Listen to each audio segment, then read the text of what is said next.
Mahesh birthday కానుకగా spider teaser విడుదలయ్యింది. Murugadoss దర్శకత్వంలో రాబోతున్న ఈ చిత్ర టీజర్ సినిమాపై ఎలాంటి అంచనాలు పెంచింది?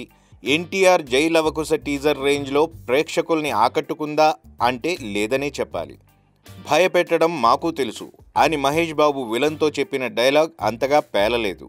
జనాన్ని భయపెట్టే విలన్ని హీరో భయపెట్టడం అనేదే అసలు కథ అని తెలుస్తున్నా సూపర్ అనుకునేంతగా టీజర్ లేదు. పేలవంగా కట్ చేశారు. గ్రాఫిక్స్ కోసం భారీగా ఖర్చు పెడుతున్నారు అంటున్నారు కానీ టీజర్లో ఆ రిచ్నెస్ కనపడలేదు. టీజర్ యావరేజ్గానే ఉంది. మహేష్ టీజర్తో పోలిస్తే ఎన్టీఆర్ జై లవకుశ టీజర్ చాలా బాగుంది. ఒక్క టీజర్తోనే జై లవకుశ మీద అంచనాలు భారీగా పెరిగాయి. నన్ను చంపాలంటే సముద్రం అంత ధైర్యం ఉండాలనే ఎన్టీఆర్ డైలాగ్ అద్దిరిపోయింది. దాంతో పోలిస్తే మహేష్ చెప్పిన భయపెట్టడం మాకు తెలుసు అనే డైలాగ్ పేలవంగా ఉందనే చెప్పాలి.